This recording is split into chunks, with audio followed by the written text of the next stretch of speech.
Friends, मेरे channel को like share subscribe कीजिए और बेल आइकन को दबाइए। तो आज का ब्लॉग स्टार्ट करते हैं।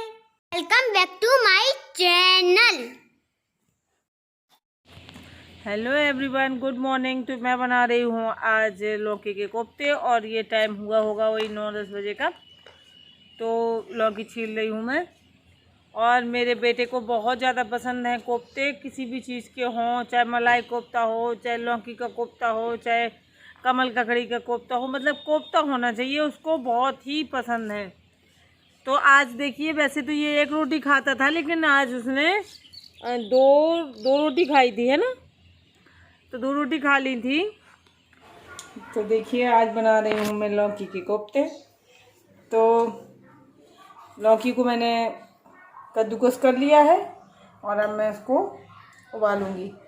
तो बस अब मैं उसको उबालने के लिए रख रही हूँ और उसमें पानी डाल के उबालना है। हमें पानी डाल के ही उबालते हैं। तो ये देखिए, मैंने लौकी को कद्दूकस कर लिया है और अब मैं इसको उबलने के लिए रख दूँगी। और उबलने के बाद बस बेसन में इसको, ये देखिए उबल चुकी है और अब हम इसमें बेसन डाल देंगे और थोड़ी सी बस बेसिक से मसाले डाल देंगे कि जैसे कि नमक है, हींग है। ये देखिए मैं बेसन डाल रही हूँ। तो मैं इसमें क्या है कि हींग और ज़रूर डालती हूँ। तो मैंने आपको ये इसमें दिखाया भी है कि मैं हींग डाल रही हूँ। तो हींग डाल दूँगी, नमक डाल दूँगी और लाल मिर्ची डाल दूँगी और बस इतना ही डालूँगी इसमें और इसमें कुछ ज़्यादा नहीं डालना है। और इसके बाद बस इसको हम फ्राई कर लेंगे।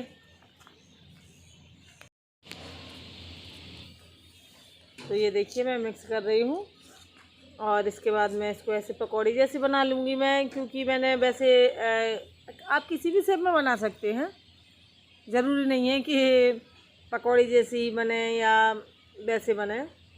आप गोल में भी बना सकते हैं, रसगुल्ले जैसे, या जो भी शेप आपको पसंद हो तो आप उस शेप में अपने ऐसे फ्राई कर लें। और बस फ्राई ही तो फ्राई करना है, इसके बाद इसे निकाल लेना है। ये देखिए, तो मैं ऐसी पकौड़े जैसे ही बना लेती हूँ, क्योंकि मैंने छोटे से ऐसे ही देखे हैं। मेरे चाचा जो हैं वो बहुत ही ये लौकी के कोफ्ता बनाने में फेमस हैं। तो उनके हाथ के बहुत अच्छे बनते हैं और वो बहुत ही टेस्टी बनाते हैं लौकी के कोफ्ते। तो मैंने उनको देखा है कि वो इस तरीके से बनाते हैं, तो मैं उसी तरीके से बनाती हूँ, लेकिन टेस्ट वो नहीं आ पाता है जो वो बनाते हैं। काफ़ी टाइम हो गया है जब से नहीं खाए हैं, नहीं तो वो लोग अक्सर बनाते रहते हैं। और ये देखिए फ्राई हो गए हैं, अच्छा गोल्डन ब्राउन कर लेना है हमें और इसके बाद हम निकाल लेंगे।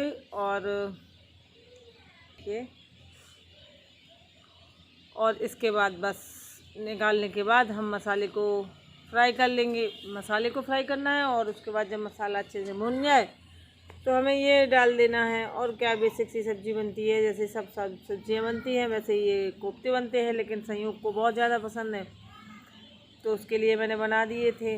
अब देखिए मैंने कढ़ाई में तेल गरम कर लिया है, जीरा डाल दिया है और फिर से मैं इसमें हींग डालूँगी और बस अब मैं इसमें मसाला डाल दूँगी। और मसाला वही बेसिक सा होता है, मैंने मिक्सी में पीस लिया था। प्याज है इसमें, अदरक लहसुन प्याज टमाटर, बस इतना ही मैंने इसमें मिक्सी में पीस लिया था और बस इसी को अच्छे से भून लेंगे। अब इसमें मैं डाल दूँगी नमक, क्योंकि नमक मसाले में नहीं पड़ा हुआ है तो नमक डाल दूँगी। और थोड़ी सी हल्दी और धनिया, क्योंकि उसमें मसाले में सिर्फ प्याज लहसुन टमाटर अदरक है, तो अब ये सब सूखे मसाले इसमें डाल दूँगी मैं। और इसके बाद कश्मीरी मिर्ची भी डाली थी मैंने। तो ये देखिए, और ये जो मैंने अभी मिर्ची डाली है ये मैंने अभी पीसी थी, आपने देखा भी होगा अभी एक दो दिन पहले के ब्लॉग में।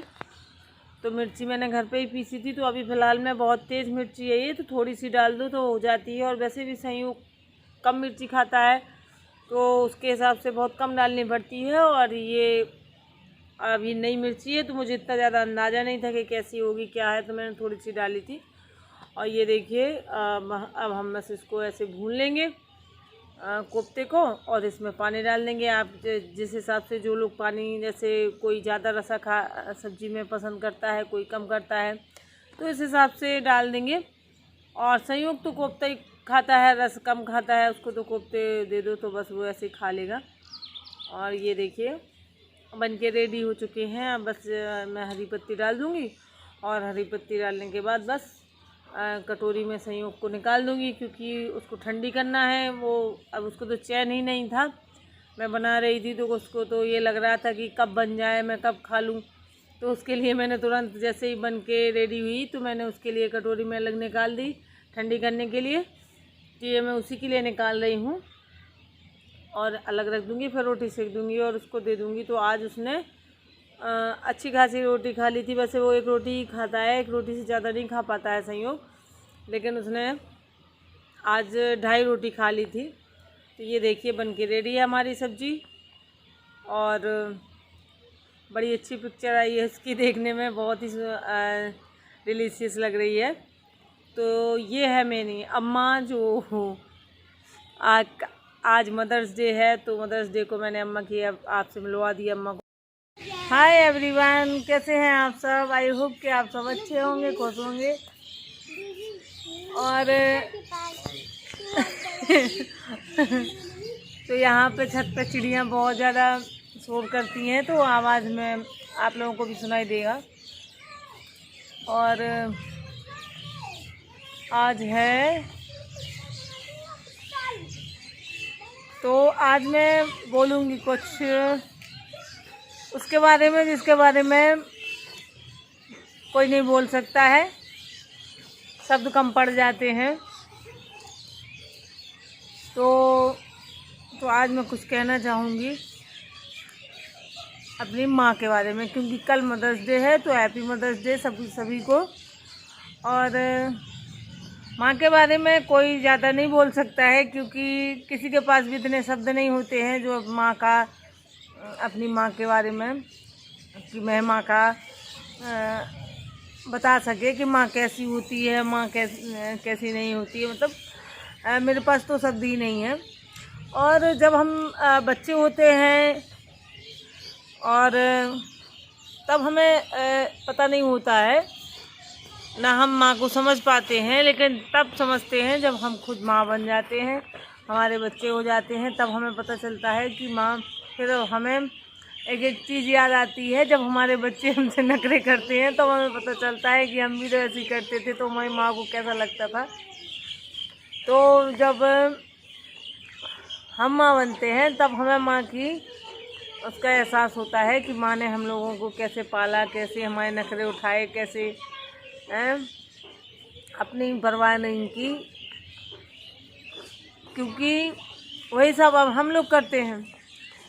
और जब हम छोटे होते हैं तो हमें नहीं पता होता है, तो हम लोग अपने माँ की कदर नहीं करते हैं। कदर तो करते हैं, लेकिन हाँ समझ नहीं पाते हैं उनको, और बस अपनी उसमें मस्त रहते हैं अपनी दुनिया में। तो ये हकीकत है।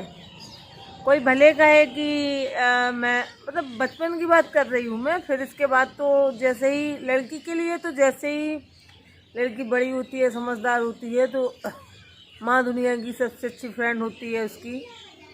और माँ से अच्छा कोई बेस्ट फ्रेंड नहीं होता, माँ से अच्छा कोई हमदर्द नहीं होता। मैंने पहले ही कहा है कि मैं नहीं बता पाऊँगी माँ के बारे में, क्योंकि 2-4 शब्दों में तो माँ का गुणगान हो ही नहीं सकता है, तो मेरे पास शब्द नहीं है। मैं सिर्फ इतना ही कहूँगी कि खुशकिस्मत होते हैं वो लोग जिनकी माँ होती है। और ये शायद किसी पिक्चर का, फिल्म का डायलॉग है, लेकिन ये हकीकत है।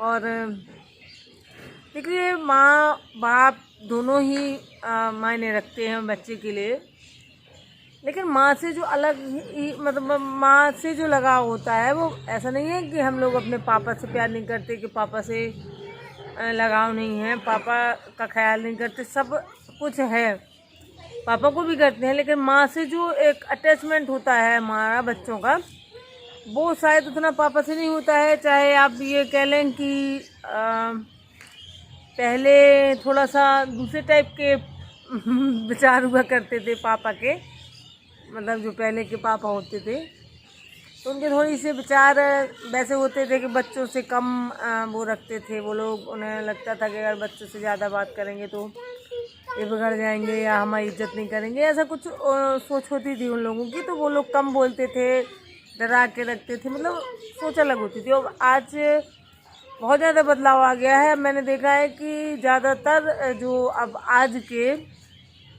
पापा हैं वो अपने बच्चों को बड़े उससे रखते हैं, मतलब ऐसे डरा धमका के या इतनी ज़्यादा उससे नहीं रखते हैं। तो वो बच्चे थोड़ा सा अब पापा से भी अटैच होने लगे हैं बच्चे। पहले मैं अपनी पर्सनल बात कर रही हूँ, मैं उस समय पे हमारे पापा ऐसे नहीं थे कि अब तो खैर वो हो गए हैं कि हम उन्हें मतलब बोलते हैं, बिठाते हैं पास में, अब तो सब है। लेकिन जब हम लोग छोटे थे तब थोड़ा सा डिसिप्लिन का हमारे यहाँ कुछ ज़्यादा ही हुआ करता था।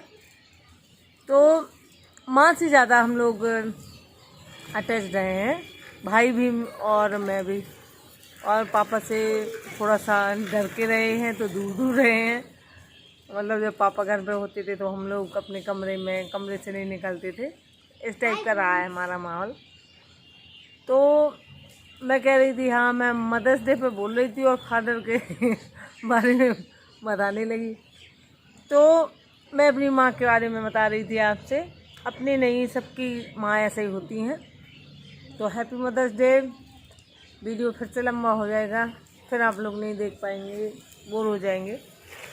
तो ये मदर्स डे के लिए है। और मैं जाती कल मैंने सोचा था कि मैं कल जाऊंगी, तो काफ़ी दिन हो गए हैं और बीमारी की वजह से थोड़ा सा अम्मा पापा भी बीमार हो गए थे, तो उसकी वजह से बहुत ज़्यादा हेल्थ गिर गई है मेरी अम्मा की। तो कुछ ज़्यादा ही गिर गई है और बहुत ज़्यादा बुरी लगने लगी मेरी अम्मा। मैंने फ़ोटो मांगी व्हाट्सएप पे, तो भाई के बेटे ने भेज दी।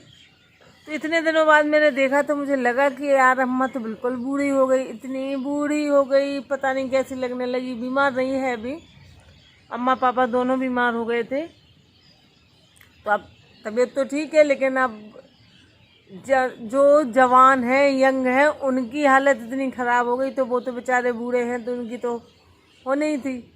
लेकिन ये है कि ठीक है, अच्छे से हैं, अब उन्हें कोई दिक्कत नहीं है। तो मैं आज के ब्लॉग में आपको दिखाया भी है कि मैं अपनी अम्मा की फ़ोटो डाली है मैंने, तो आज मिलवा दिया था। वैसे तो मैंने सोचा था कि मैं वहीं जाके वीडियो बना लूँगी और अम्मा को आप लोगों से मिलवा दूँगी, लेकिन पॉसिबल नहीं हो पाया, मैं गई नहीं वहाँ पे। मैंने सोचा कि क्या फ़ायदा है, अभी और कुछ दिन रुक जाते हैं, अभी नहीं जाते हैं, क्योंकि इनके पापा की तबीयत थोड़ी ज़्यादा ख़राब हो गई थी। तो उसकी वजह से हम लोग फिर कहीं किसी के यहाँ आते जाते नहीं हैं, और जाते तो फिर वो ये यहाँ अकेले रहते, और वैसे भी उनको लेके जाना नहीं था अभी। और 2-4 दिन रुक जाते हैं, फिर शुरू करेंगे निकलना बाहर, इसलिए नहीं गए हैं। इसलिए मैं अम्मा के यहाँ नहीं गई थी, नहीं तो मैं सोच रही थी कि आज चली जाऊँ, वीडियो बना लूँ और आप लोगों से मिलवा दूँ। तो ठीक है फ्रेंड्स, मिलेंगे कल के ब्लॉग में। और जो लोग नए देख रहे हैं मेरे चैनल को तो प्लीज़ सब्सक्राइब कर लें। और आज के लिए बस इतना ही। और एक बार फिर हैप्पी मदर्स डे। अपनी माँ की कदर करिए, उससे प्यार करिए। माँ भगवान का बहुत बड़ा आशीर्वाद होता है सबके लिए। Bye bye friends.